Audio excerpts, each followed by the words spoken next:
All right, we'll just give it one more minute before we get things started. We'll make sure everybody's able to get into the chat.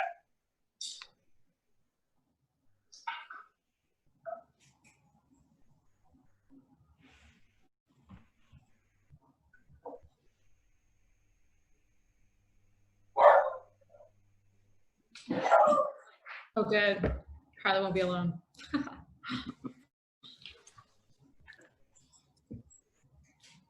That's Buddy. Oh, this is Harley. Yeah. It's my mom's birthday, so he's wearing the bow tie. Nice.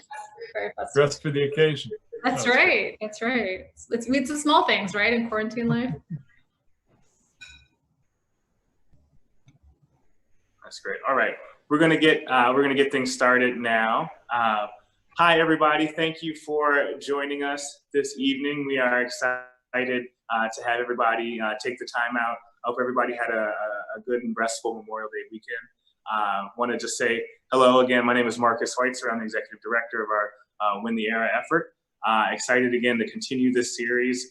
We released our first slate of 22 endorsed candidates, and so excited to be able to engage them over the coming weeks and show how you guys can be helpful. So without further ado, I give it over to Mayor Pete. All right, well, thanks, Marcus, and thanks to everyone for joining. First and foremost, as always, I hope that you're keeping safe and doing well, and thankful to be able to gather with you virtually here. As we get into summer, it is becoming still more evident why we absolutely need to put everything that we have into getting better leadership at what is proving to be just a fork in the road moment in the life of our country.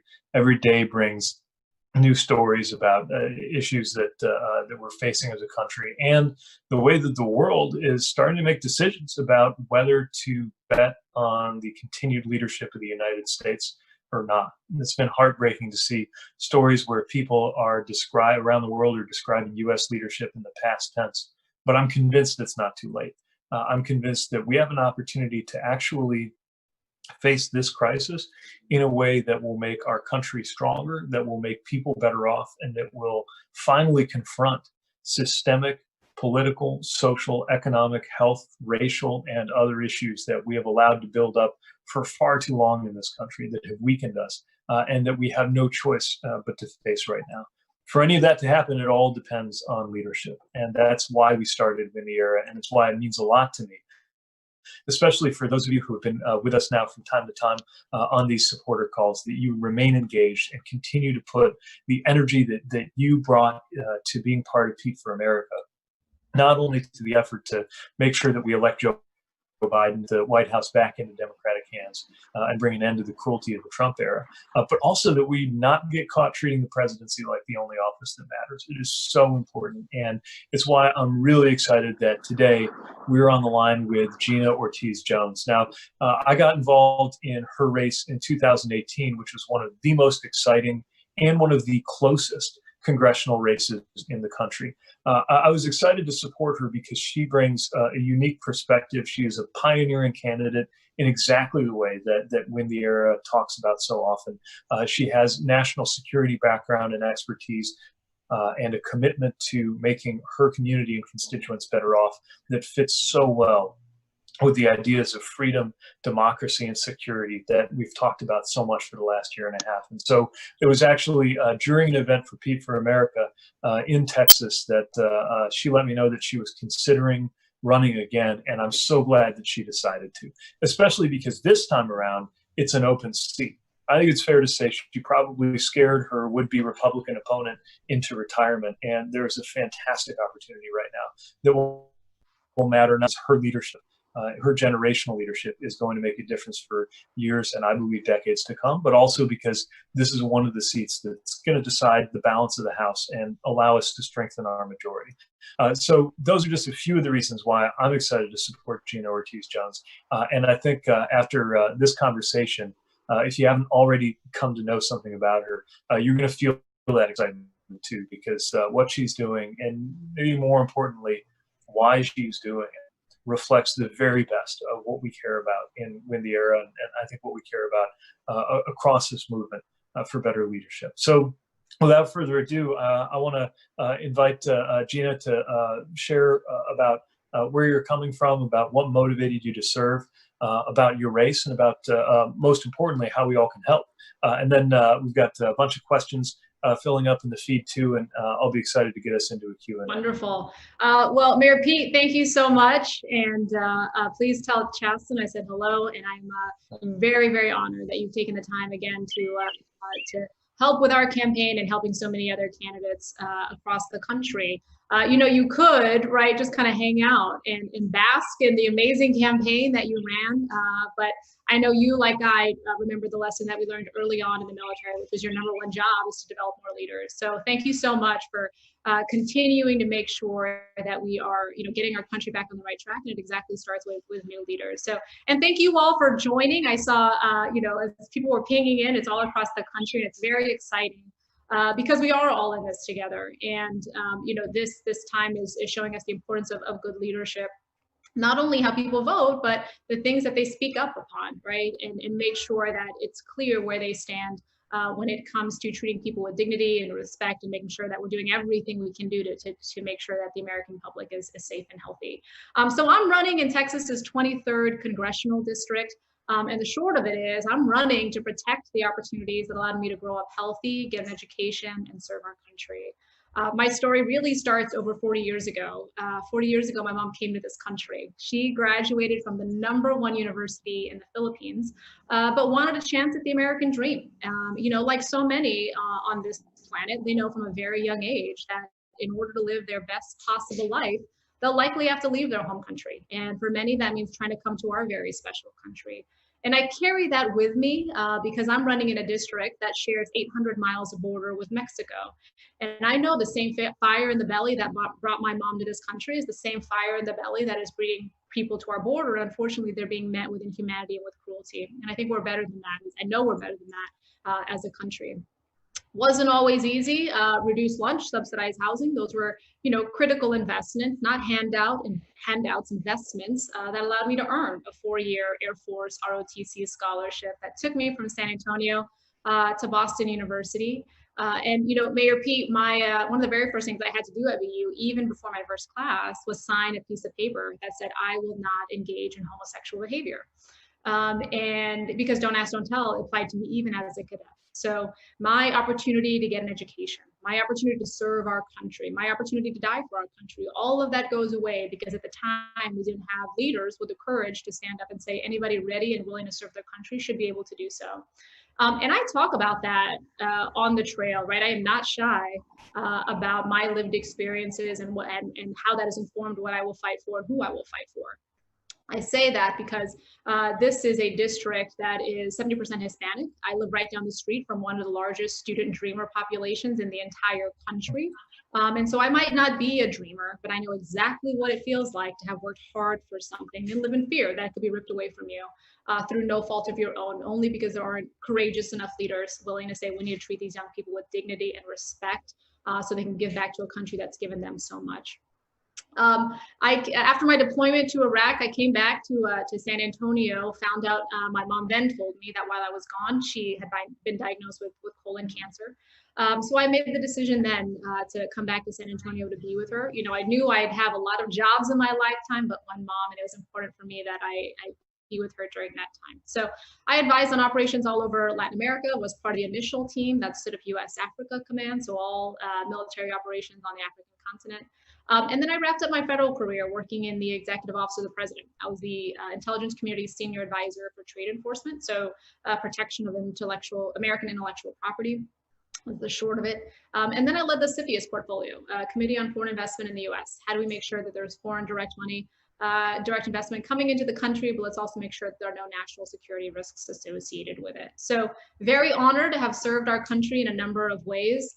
And you know, the night of the election in 2016, I really had to question how and if my time in public service might need to look different. Because like you, Mayor, you know, I've served in countries where women and minorities are targeted, right? I've served in countries where government's disregard for conflict of interest has hollowed those countries out. And we've seen what happens when good people don't stand up in the face of tyranny. So, and I also know that I'm a proud product of 78245 here in San Antonio, right? A proud product of public education, and very much knew it was important that I stand up, protect the opportunities that allowed me to grow up healthy, get an education, and serve our country. This is a district that runs from San Antonio to El Paso, 800 miles of border. It's larger than 30 states.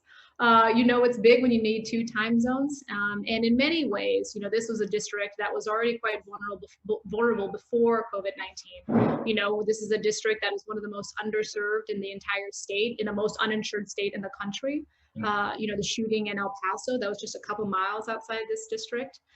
This is a district, unfortunately, that has really borne the brunt of these failed trade and immigration policies. So happy to dig into any of that. But again, I'm running to represent this community, make sure it's finally well represented and protect the opportunities that are critical to working families. Well, I think everybody on the call already probably has a sense now of why I'm so enthused about this race. And the first question that came in, I think you covered it to some extent. It's from Cookie in California. Says, I'd like to learn more about Gina, in particular her views on the key issues facing her district, state, and the nation. Her background and experience are exceptional, she says. I agree. Let me just editorialize on it a little bit, to ask about some things in your experience and your worldview that you mentioned.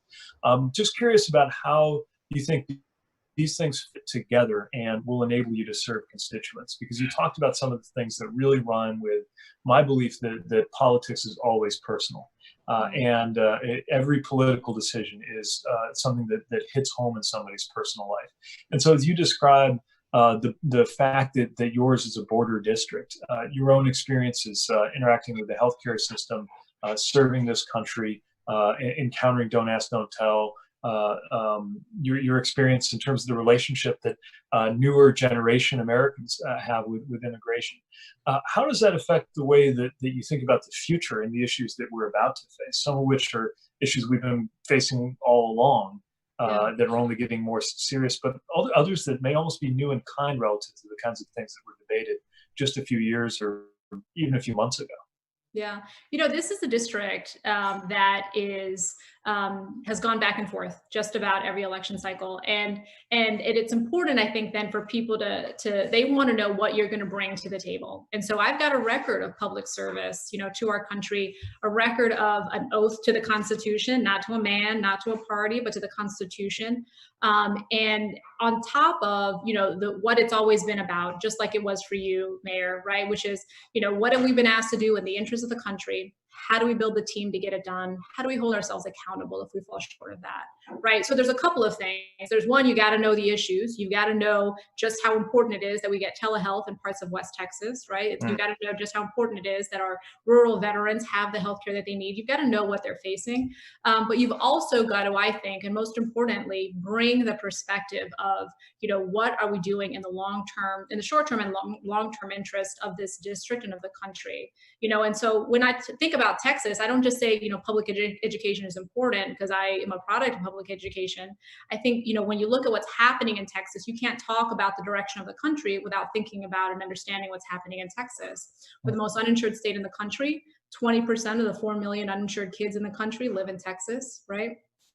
This is one, as I mentioned, 1 in 10. And so when you think about the outsized effects, not only on the academic preparedness of our young people, but on just the sheer health of this country, right? I think that showing the personal, as you just described, you know, what is it like to live in Eagle Pass? What is it like to live in Del Rio and to understand these issues at that level? But then also to understand, look, if we don't act with some urgency, right, and with some pragmatism with some of these issues, we're going to leave communities behind. And as you and I both know, we don't have any talent to waste, right? We've got a diversity of challenges and opportunities that we face as a country. That means we've got to be investing everywhere. And that means in all talent. And that's, so I talk about certainly my life experiences, but again, you got to know the issues, you got to know your community, you got to show that you're ready to fight for your community. And I think, you know, the fact that we came up 926 votes short last time, despite being massively outspent, you know, shows that we are, that this district is ready to flip, and I'm the one to do it. 926 votes, that's a razor thin margin. And again, now it's an open seat. So that leads very nicely to our next question, which kind of mixes policy and strategy. It's from Esther in North Carolina. She says, what are the top issues that if you address them might propel normally reluctant or apathetic voters to participate in Texas in the November election? Yeah, that's a really good question. And North Kakalaki will always have a special place in my heart because I was assigned to Pope Air Force Base, right? And so I was a special place in my heart. There's a number of issues, and the challenge in this district is really balancing the issues that are getting national attention with what people care about, right? And so the number one issue in this district, though it is on the border, the number one issue in this district is healthcare, right? It's not immigration. The lived experiences of many of the folks in this community are just different than many of the people that are coming up to the border and seeking refuge. On top of, frankly, the lack of opportunities in so many of these communities. So again, it's very focused on their everyday and their ability to put food on the table, and I can certainly empathize with that. I think it's been interesting. This is also Military City, USA, right? San Antonio, and so I think people are really seeing the real disparity in understanding, again, what matters in people's lives and what some of these leaders are unfortunately focused on. So, for example, in Texas, right, the guidance was just issued that, for example, higher ed is going to have to slash their budget by 5%. However, these same communities, right, are also reading about the fact that this administration is willing to spend $1.3 billion on 42 miles of border wall, right? 30 million a mile.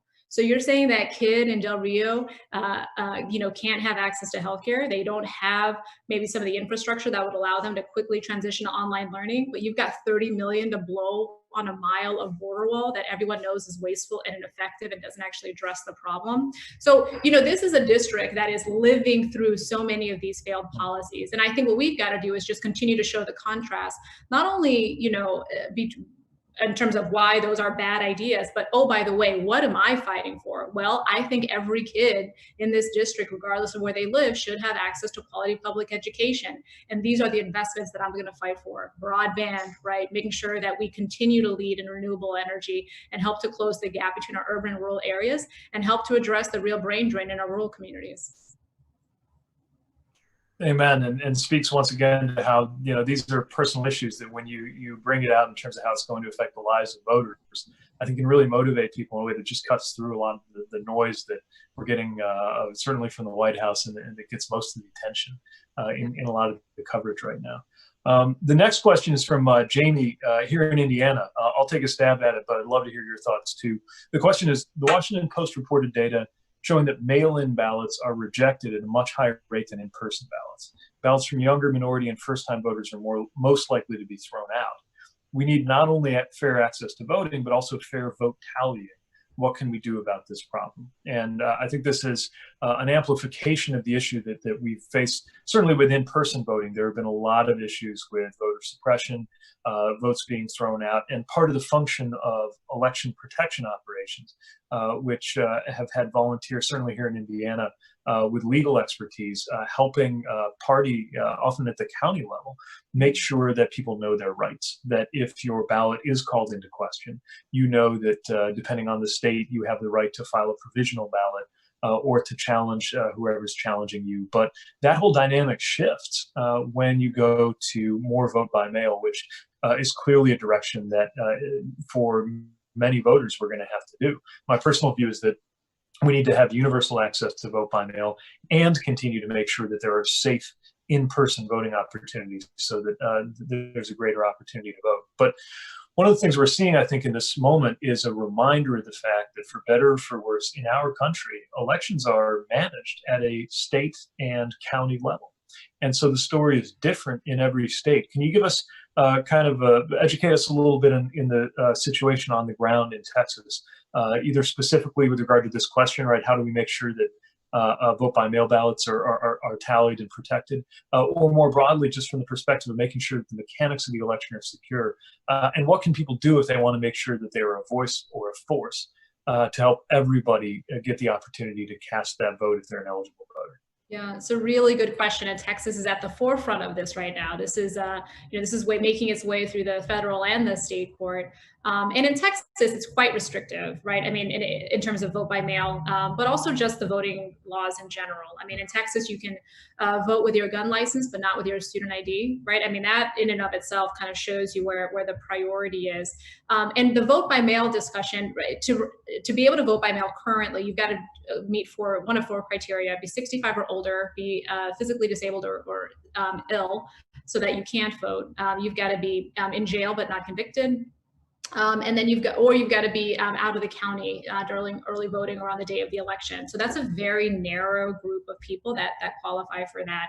And so, to your point about this being managed at the county level, there is some. You've seen already some reports of some counties in Texas, really the larger ones like Harris County and Dallas County, leaning forward because this doesn't happen with a flip of a switch, right? There's a whole logistical communications plan that protocol in terms of just making sure that this can happen in a safe and clean environment, and all that doesn't happen overnight. So they're investing in it so that people can also as they watch, unfortunately, the news of Wisconsin, where there are several COVID-19 cases that appear to have been linked to people being forced to having to vote in person. So I think we'll see kind of where that lands. We are certainly encouraging everyone to, if you qualify for a mail-in ballot, to go ahead and do that. I remember actually just at the end of last election, there were some questions about provisional ballots, right? So questions the ballots rather that needed to be corrected. And there were 29 counties in this district. So there are 29 different ways of handling this. And it really, and you can't help but think that there were some partisanship there that affected how they viewed whether or not they would be helpful or not. And unfortunately, what that is just denying people's ability to be heard, right? People talk a lot about the First Amendment, but when you look at all the other amendments around voting, I mean, that's about people's ability to be heard, right? And that's what this is about. And so, we not only are we showing the contrast between myself and my opponent, but we're going to work as hard as we can so that people know how they can get their mail-in ballot, certainly register before then, but be as helpful as we can so people can have their voices heard. Terrific. I think we've got to be so energized and vigilant about that issue because it strikes me that we've got a tailwind in terms of policy. I think more and more Americans are seeing why we need new, different, and better leadership, but sometimes a headwind in terms of the actual conduct of the elections. And I mean, exactly. In Texas, I was just going to say, our Attorney General sitting Attorney General is indicted. And yes, and still in office. He is both leading the charge to eliminate the ACA and wanting to be very restrictive on mail-in ballots. So again, that shows you kind of where the emphasis and the focus is. And it's not on making sure that people are heard, and it's not on keeping people safe and healthy. It's crazy. It's like you know what I mean? It's ludicrous. You don't even understand it unless the intent is to deny people the ability to be heard. I didn't know that about your Attorney General, but that's one. There's so many wonderful things that Texas and Indiana have in common, but some unfortunate things too. Our Attorney General here is actually serving a suspension of his law license right now over harassment allegations, but somehow still Attorney General. That actually brings me to a question, I think an important one from Alex in Washington. The question is, Alex says, I think pretty often about Chasten's response to a question about encouraging people to turn out in so-called permanently red places where they feel their voices may not matter. You reminded us that sometimes the magnitude matters. To a closeted queer kid, the difference between a 60-40 margin and an 80-20 margin is that they see twice as many people willing to acknowledge their humanity, even if Democrats lose. So my question is, what does winning the era look like in deep red places? Is it different from winning outright? And I think it's a fascinating question for those of us who live in more conservative areas. Just to be clear, we have every expectation that you're going to win this race, and that's what we're going to make sure happens. But not every county, right, is going to be within reach, but you still want to compete, even in the counties won't go your way. And you're also lifting up a ticket where that there are folks who are in unbelievably uphill races. Can you talk a little bit about what it means to you to be campaigning in a more conservative or supposedly red state? Yeah, and I think you've got to go in with a curiosity and an empathy, right? To, how do we find the common ground? There is a place where you and I agree on something, we're going to find it, right? And this is, yes, 926 votes last time, but this is also in some of these communities. I mean, Del Rio just had their first Pride Parade. It's a border community, literally like 3 miles from the border. Eagle Pass had their third one. And so I think what you're finding is that there are people that are wanting to be good public servants. They're raising their hand, they're making the case, and they're serving their communities. And I think that's ultimately how we get to where we want to be.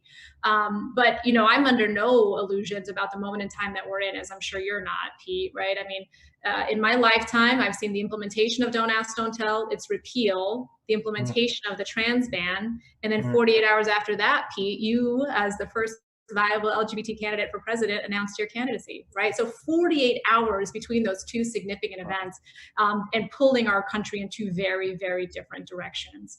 And so, that just highlights the need for us to get out and vote, articulate to our communities what's at stake on so many issues, really. So when we think about turning out, it's certainly about winning, but I think there's so much about the progress that we've got to protect. We got to hold the line, right, until we can get new leaders that can make sure that our country gets back on track. Well said. I know we're hitting close to our time limit, but I want to make sure we get a couple more questions in here. This is from Paul in Oregon, and I'll editorialize here too. I always feel better after these calls because we're being introduced to people doing great things, and we're excited for the great things that you're going to do in the United States Congress. But this is about something you've already got underway. So the question from Paul is, can you share some of the success stories that have derived from recipients of what sounds like your terrific Give It Back and Pay It Forward scholarship fund called Leadership Through Service? Yeah. It's funny. I was I was in Kansas at the time, attending a school, and I was running, and I just got this idea of like, I want to do this, right? I mean, it was an ROTC scholarship that made my education possible, and I know that there's a ton of talented kids at the high school that I went to, and also needed just a little bit of help, right? I mean, kids that I went to high school with, getting into college, wasn't just about filling out the application. It's about making sure that, mom had a little bit of money, right? And making sure that, maybe younger siblings had the resources that they need to get to school and whatnot. So I thought if I could help and invest in the same way that others had invested in me, that we could continue on with this, right? And people with the talent could go on to do great things and serve their community. So yeah, I've been very honored to do that. And actually, one of my organizers last campaign, Matt, was one of the scholarship recipients. Oh, wow. And he went off to Stanford, came back, and is now certainly worked on my campaign, was an organizer for several local races, as well as a presidential campaign. But I think it's so important to, if you can give back, right? Unto much is given, much is expected. I firmly believe that, and I think we owe it to those behind us to make sure that ladder is there for them. Amen. And such a great example of how you don't have to wait to be in office to model the kind of style of leadership and support for others that you're going to bring with you. I think anybody watching this probably feels the same way I do. Just think about the worst of what we're seeing in Washington right now, and then imagine leaders like Gina Ortiz Jones populating the United States Congress, changing the substance and the feeling and the face of Washington. I think will make us so much stronger and so much better off. Which brings me to a question that I'm going to take the liberty of injecting as our last question. What are the biggest things people do can help? This is a motivated community. You've got hundreds of supporters on this call. Each of them in turn has big personal networks. Of course, we want folks to contribute financially. Other steps that they could take to what are the 3 or 5 biggest things that somebody who just heard you speak is motivated to be on your team can do to make sure that you're victorious in November? Yeah, absolutely. Well, thank you so much. And look, we've got a virtual field office that is open, that is running, that is recruiting volunteers, recruiting interns, and training folks on how to organize and mobilize their communities. So So that's this is usually, important because this sounds almost like a contradiction in terms. Virtual field office. I know it. Take us inside, so to speak. Help us understand what that looks like, or Yeah, so I've how got, that this is a district that is larger than 30 states. So in many ways, we were, already very comfortable digitally organizing. But this is, in the same way that you would walk into a field office and say, hey, I want to help, what can I do? That's now just sending an email, and we'll set you up with one of our organizers and to do a one-on-one to figure out what's best for you. Is there an issue that you're particularly focused on, or is there some other part of this that you'd like to do? And there's text banking, there's phone banking, and we'll see what the in-person activities look like. But we certainly cannot wait, right? We certainly cannot wait, and have got to make sure that we are turning out as many people as possible, and that starts, that starts yesterday. That starts yesterday. And again, no one's coming to save us. We've got to save ourselves. So, organizing is something that is so critical. And 926 votes, right, shows you that we can win this race. But only, if with your support. So thanks for considering that. And the virtual field office is accessible on all of our social media platforms. If you're interested in that, just reach out there, and we will get you connected with the right person. But phone banking, text banking, all of that, we'd certainly love your help. Terrific. This is a group of people who are motivated, and it's also going to come very naturally, I think, to a lot of folks who are involved in Win the Era, because we really practiced and preached the idea of relational organizing, reaching out through your existing networks, through the technologies available to you. And it sounds like it goes hand in glove with what you're doing out of your virtual field office. The website again? Yeah, so GinaOrtizJones.com, and we're on, Instagram and Twitter and Facebook and all those things. And so please just reach out, and we'd love your help. This is the seat described as by National Journal as the one most likely to flip. We can't take anything for granted. We've got to run through the tape. So thank you so much for helping us do that. Fantastic. So you heard it, phone banking, virtual outreach, so many things that you can do, just even using your social media platforms to elevate this campaign, which is such an important one. So many things you can do in addition to financial contributions. But if you're able, don't hesitate to offer financial contributions too, because she's got to make sure that this team is up and running and able to get their message out. I know we've gone a little bit over time, and I know you're in the middle of a busy campaign season. I want to thank you again for what you're doing, for stepping up, for your service to this country, for your courage and your leadership. And I think you just earned a whole new set of followers and fans today. And I can tell you, we're all going to be really excited to celebrate in November once we do that heavy lifting and make sure that you're victorious. Thanks again. Thank you, Mayor Pete, and thank you everyone who joined, took the time out of your day to join us. I hope you and your families continue to stay safe and healthy. Let's flip this race, let's flip this seat, and win a ton of others across the country, and make sure that we get our country back on track. And thanks, Mayor Pete, for your leadership again in helping us do that. Outstanding. Thank you, everybody. Thanks for joining us. Thanks for your support, for your commitment, and look forward to being with you again very soon. Thanks.